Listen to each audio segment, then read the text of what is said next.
یا نہیں ہوگا اس کے بارے میں بھی شریعت خاموش ہے.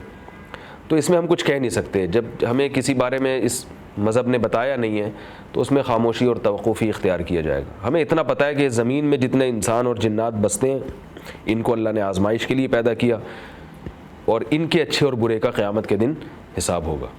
بظاہر ایسا لگتا ہے کہ اس زمین پر جو مخلوق ہے نا صرف اسی کو حساب و کتاب کے لیے اللہ نے پیدا کیا ہے, اور یہ قرآن سے میں صراحت تو نہیں ہے لیکن اشارہ ملتا ہے. وہ اس لیے کہ قرآن مجید میں اللہ نے فرمایا کہ وَإِذْ قَالَ رَبُّكَ لِلْمَلَائِكَةِ إِنِّي جَاعِلٌ فِي الْأَرْضِ خلیفہ.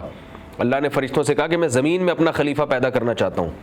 تو زمین کا صرف اس سیارے کا نام لیا ہے, اور خلیفہ کہتے ہیں کہ جو اللہ کے احکامات کو نافذ کرے, اللہ کا نائب بن کے. تو یہ جو منصب ہے کہ اللہ کے حکام کو نافذ کرنا, یہ منصب اللہ نے انسان کو دیا, انسان کے علاوہ کسی اور مخلوق کو نہیں دیا. یہ انسان کی فضیلت ہے, اور جنات اس میں ضمناً یعنی تابع بن کے ان احکامات کے تحت آتے ہیں. تو اگر ہم کسی اور مخلوق کے بارے میں بھی اس کے قائل ہوتے ہیں کہ وہ بھی اللہ کے حکام نافذ کرنے کی مکلف ہے, پھر قیامت کے دن اس سے سوال ہوگا کہ اس نے اللہ کے حکام نافذ کیے یا نہیں کیے, تو یہ سوال ہونا اس کی علامت ہے کہ وہ بھی اس کے مکلف تھے اور ان کو بھی اللہ نے یہ منصب دیا ہے. تو اس سے انسان کی فضیلت کم ہو جاتی ہے. تو انسان کی جو تعظیم اور تکریم ہے اس کا تقاضا یہی ہے کہ اس کائنات میں اللہ نے اس منصب کے لیے صرف انسان کو پیدا کیا, انسان کے علاوہ کوئی اور مخلوق نہیں ہے. لیکن میں نے بتایا کہ یہ اشارہ ملتا ہے, صراحت نہیں ہے اس کی.